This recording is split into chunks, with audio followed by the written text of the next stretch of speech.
Je vais vous présenter la prochaine artiste. Ça va être une découverte pour vous. Vraiment, vous ne savez pas du tout qui vous allez voir. C'est encore une fois de l'improvisation théâtrale. On vous a montré juste avant ce qu'on appelle de l'impro en format court, c'est-à-dire des petites histoires qui n'ont pas de lien entre elles. Elle vient avec un truc. Pèse. Ça pèse parce que moi je suis admiratif de ce qu'elle fait. Moi ça fait 15 ans que je fais de l'impro et je respecte ce qu'elle fait parce que je me sens incapable d'y aller. Elle va vous proposer 15 minutes de voyage de poésie, de drôlerie, peut-être de moments un peu moins drôles, mais de moments, vraiment c'est un vrai moment de partage, à la fois d'émotion, de rire, etc. Mesdames et messieurs, s'il vous plaît, faites un maximum de bruit pour celle que vous avez déjà vue en début de soirée, Victoire Panouillet.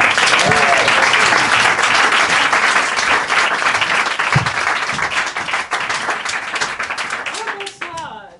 Alors déjà il a placé la barre ici, hein. Depuis 2020, j'ai le réflexe d'écrire dans ce carnet toutes les phrases que je trouve poétiques et c'est à partir de ce carnet qu'on va improviser ensemble une histoire pendant 15 minutes. Est-ce qu'il y a bien un volontaire qui veut bien lever la main? Tout ce que tu as à faire, c'est choisir une phrase, tu n'as rien d'autre à faire. Tu pointes du doigt, c'est moi qui lis. C'est hyper simple si tu sais bien. Tu as commencé à lever la main. Tiens. Pendant qu'elle est en train de feuilleter le carnet, tu vas avoir quelque chose comme 40 secondes. Donc tu peux soit choisir au hasard, soit lire un peu en diagonale, fais ta vie. Moi, pendant ce temps, avec vous, je vais compter jusqu'à 3 et vous allez me donner votre prénom. 1, 2, 3. Eh bien, enchanté, moi c'est Victoire et depuis tout à l'heure on ne s'était pas présenté.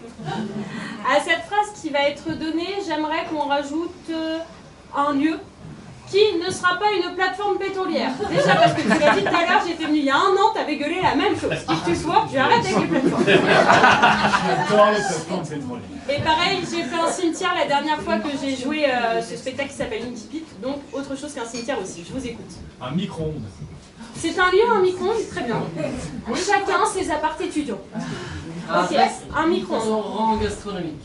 Micro-ondes et restaurant gastronomique. Vous aimez les oxymores, parfait. Est-ce que tu as... Parfait. C'est une phrase de Félix Radu qui dit « J'ai vécu 1000 vies dans l'instant de ses bras, et lorsqu'il me quittait, je suis mort 100 fois. Vous avez l'horloge, moi j'ai son cœur qui bat. C'est ainsi que je sais l'heure qu'il est ici-bas. Mes secondes sont des battements, mes heures des ébats. Ainsi, rien n'est plus long que les secondes qui séparent ma peau de ses doigts. Oui, c'est cela, une nuit pour vous est une vie pour moi. »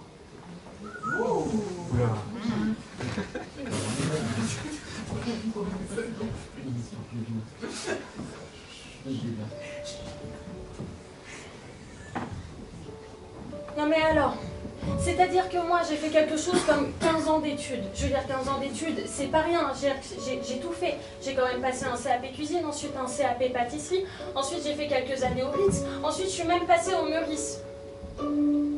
Il y a toujours un truc dans ma vie que j'ai évité.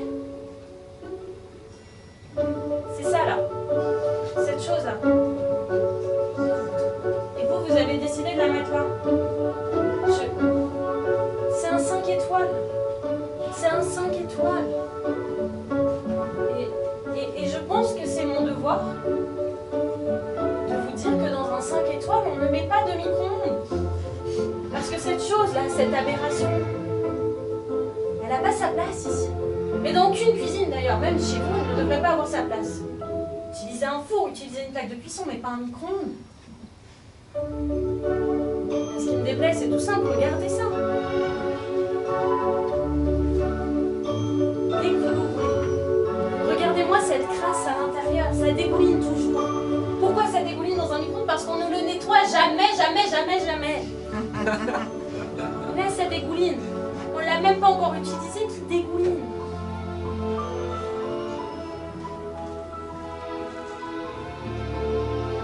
Et à ce moment précis, si Amélia a arrêté de parler, c'est parce que son regard s'est positionné juste là, à l'intérieur du micro-ondes où une flaque d'huile, un peu plus grosse que les autres, était formée. Elle formait un cœur. Un tout petit cœur, qui lui rappelait un souvenir d'il y a plus de 20 ans.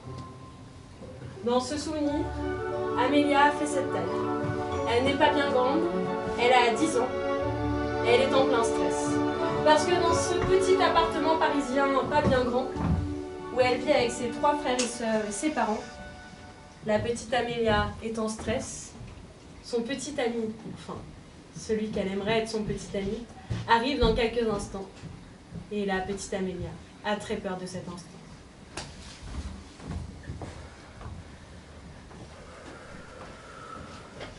Non mais, de toute façon, ça va super bien se passer. Parce qu'à partir du moment où Pierre va passer cette porte, Pierre va rentrer. Il va faire comme d'habitude, il va courir et se diriger là, vers les Legos. Il va jouer avec chacun des Legos. Il commencera par celui en forme de Jack Sparrow. Et après, il prendra celui-là qui ressemble à un petit Tardis. Il jouera avec les deux. Il me dira que c'est un bateau pirate qui voyage dans le temps et que c'est incroyable d'avoir un capitaine qui voyage dans le temps. Et moi, pendant ce temps, le plan est simple. Je prends le muffin au chocolat. Je rajoute un carré de chocolat. Je le plonge dedans. Le muffin devient un fondant au chocolat. Je le place dans le micro-ondes. J'appuie sur 30 secondes comme maman m'a dit de faire la cuisine. Le chocolat fond. Le muffin se transforme en fondant au chocolat. Je le sors. Je n'oublie pas les gants. Je le sors. Je le montre à Pierre. Et Pierre réagit en disant « C'est trop beau! Ah, t'as fait un cœur pour moi! Mais moi aussi, je t'aime !» Bam! Je l'embrasse. Et on fait comme papa et maman. On se marie. On a des enfants. Et genre, nous aussi, on a une maison avec nos photos comme ça affichées partout. Le problème, c'est que quand Pierre est arrivé, Amélia a fait tout ce qu'elle venait de dire. Elle l'a salué de manière un peu pataude. Pierre s'est rué juste là, sur les Playmobil et les Lego. Chose surprenante, ce n'est pas le petit Jack Sparrow et le Tardis qu'il a pris entre ses mains, mais un petit poney rose et un petit ananas jaune. Pas de quoi déstabiliser Amélia. Du haut de ses 10 ans, elle prend son courage à deux mains. Elle fait tout étape par étape. Mais au moment où elle lance le micro-ondes, des flaques d'huile coulent doucement mais sûrement sur le fondant au chocolat. Elle ne s'en rend pas compte, mais ce micro-ondes qui n'a pas été nettoyé depuis des décennies fond dans son fondant. Elle met les gants, elle le sort, le fait goûter à Pierre. Oh, c'est super bon. C'est une tuerie. Mais... ah, non, je te jure, c'est super bon. Ah, c'est super. Non, une tuerie, une délicieuse. Ah, j'adore. Je crois que je vais y aller parce que chez moi, il y a des verres d'eau et des jus de fruits délicieux. Et Pierre est parti doucement, sur la pointe des pieds. Amélia s'est effondrée en larmes. Et dans cette petite flaque d'huile, juste là, dans ce restaurant 5 étoiles, c'est à ce souvenir qu'elle repense. Et donc, imaginez, là, on se met à faire des fondants au chocolat. Je dis ça par hasard, hein, mais comme c'est un dessert classique avec la carte de tous les restaurants, on fait un fondant au chocolat. L'huile dégouline dans le fondant au chocolat. Qu'est-ce qui se passe? Vous perdez tous vos clients. Alors, vous avez fait appel à moi pour remettre en état ce restaurant, pour qu'il ne perde pas ses 5 étoiles. Donc on se met au boulot, on me prend cet immondice et on le met là-bas, avec les ordures. Allez. À ce moment précis, tous les commis de cuisine arrivent un à un et déplacent le micro. Chose qu'Amélia ne remarque pas, c'est que positionné juste là, il y a plein de petits fondants au chocolat, en forme de cœur. Et positionné juste là, dans la salle principale, celui qui l'a embauché. Un jeune homme d'1,90 m, de beaux yeux bleus, de beaux cheveux bruns, et qui, dans sa poche droite, scripture quelque chose qu'il a volé plusieurs décennies auparavant.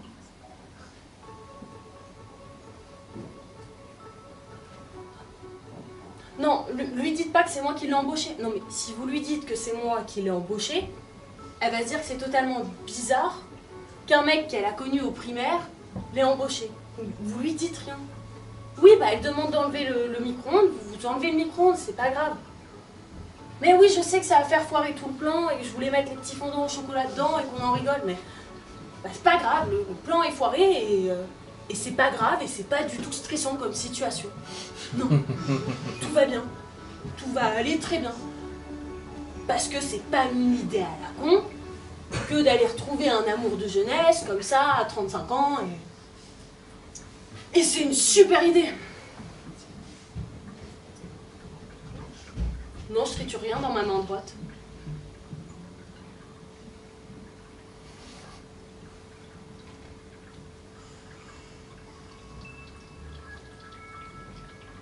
C'est un petit ananas.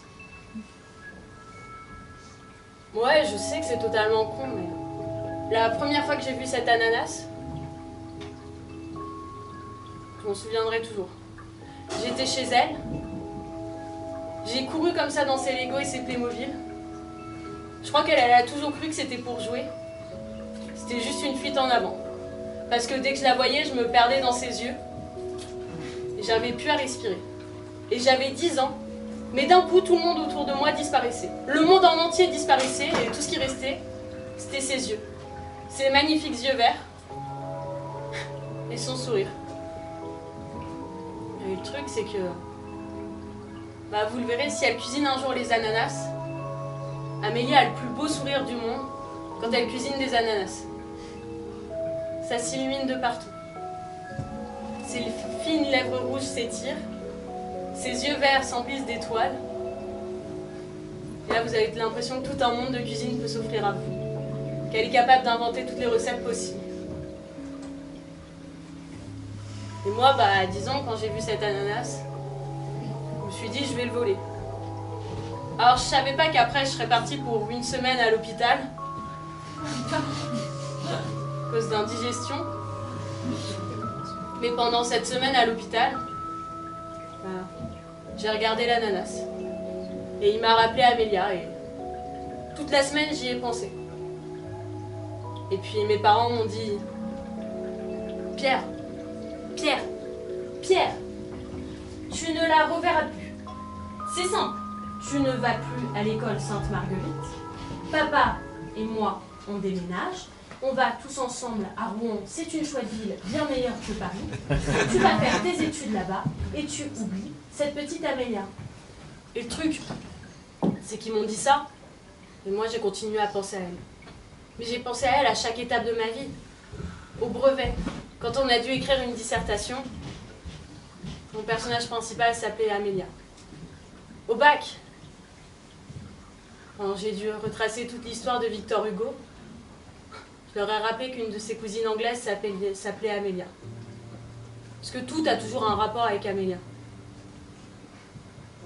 Je sais juste pas si dans sa vie à elle, quand ses yeux à elle croiseront les miens, elle se rendra compte qu'elle aussi, toute sa vie, ne fait que mener à la mienne. Et alors que Pierre tenait cet ananas à la main et faisait cette belle déclaration d'amour, Amélia, juste derrière, des dizaines de fondants au chocolat à la main, en forme de cœur, prête à gueuler en disant « Mais c'est qui le glandu qui a fait des fondants au chocolat et qui avait prévu de les mettre au micro-ondes » Juste là, reconnaissez la silhouette de Pierre. Les fondants s'écrasèrent juste là, au sol. Une flaque de chocolat qui mit près de 2 mois à être nettoyée par les femmes de ménage tant il fallut récurer encore et encore le sol. À ce moment précis, les mains d'Amélia tremblent. Elle est incapable de ramasser les plats qui viennent de tomber. Pierre sent un regard se poser sur lui. Il se retourne. Et doucement mais sûrement, ils se sont rapprochés, effaçant ainsi les longues années qu'ils n'avaient pas pu passer ensemble.